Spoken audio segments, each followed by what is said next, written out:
पहला पाठ यिर्मयाह 7:23-28। मैंने उन्हें केवल यह आदेश दिया है, यदि तुम मेरी बात पर ध्यान दोगे तो मैं तुम्हारा ईश्वर होऊंगा और तुम मेरी प्रजा होगे। यदि तुम मेरे बताए हुए मार्गों पर चलोगे तो तुम्हारा कल्याण होगा। किंतु उन्होंने मेरी बात पर ध्यान नहीं दिया और मेरी आज्ञाओं का पालन नहीं किया। वे अकड़कर बुराई करते रहे और मेरे पास आने की अपेक्षा मुझसे दूर चले गए।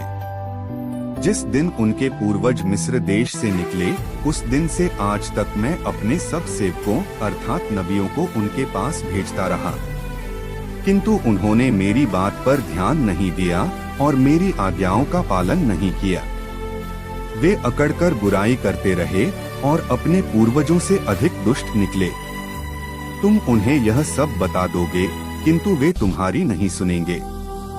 तुम उन्हें पुकारोगे, किंतु वे उत्तर नहीं देंगे। तुम उनसे यह कहो है, यह वह प्रजा है जो अपने प्रभु ईश्वर की बात नहीं सुनती और शिक्षा ग्रहण करने से इनकार करती है।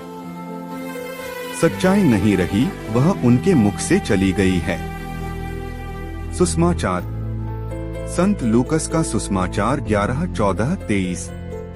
ईसा ने किसी दिन एक अपदूत निकाला जिसने एक मनुष्य को गूंगा बना दिया था। अपदूत के निकलते ही गूंगा बोलने लगा और लोग अचंभे में पड़ गए। परंतु उनमें से कुछ ने कहा, यह अपदूतों के नायक बेलजेबुल की सहायता से अपदूतों को निकालता है। कुछ लोग ईसा की परीक्षा लेने के लिए उनसे स्वर्ग की ओर का कोई चिन्ह मांगते रहे। उनके विचार जानकर ईसा ने उनसे कहा, जिस राज्य में फूट पड़ जाती है वह उजड़ जाता है और घर के घर ढह जाते हैं। यदि शैतान अपने ही विरुद्ध विद्रोह करने लगे तो उसका राज्य कैसे टिका रहेगा?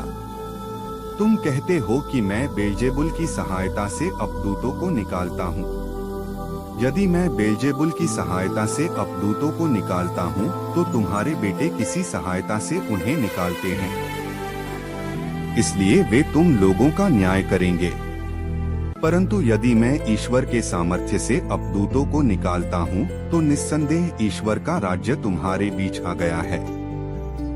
जब बलवान मनुष्य हथियार बांधकर अपने घर की रखवाली करता है तो उसकी धन संपत्ति सुरक्षित रहती है, किंतु यदि कोई उससे भी बलवान उस पर टूट पड़े और उसे हरा दे तो जिन हथियारों पर उसे भरोसा था वह उन्हें उससे छीन लेता और उसका माल लूटकर बांट देता है।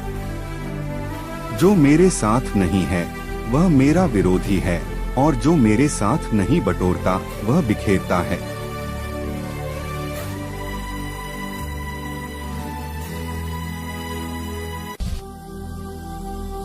यीशु एक समझदार शिक्षक और धैर्यवान प्रशिक्षक थे।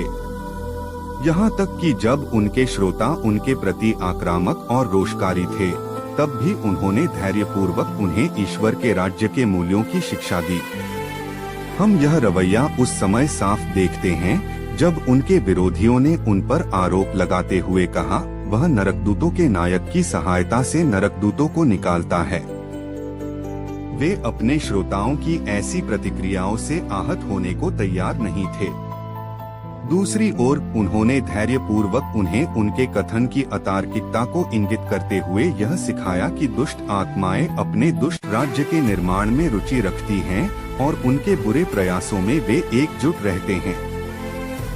प्रयासों की एकता के बिना शैतान का राज्य टिक नहीं सकता, इसलिए शैतान अपने स्वयं के प्रयासों को खराब करने में शामिल नहीं हो सकता।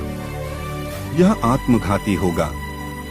यीशु चाहते हैं कि हम यह समझ लें कि वे ईश्वर के सामर्थ्य से, न कि शैतान की सहायता से शैतान के राज्य को नष्ट करने का काम कर रहे हैं।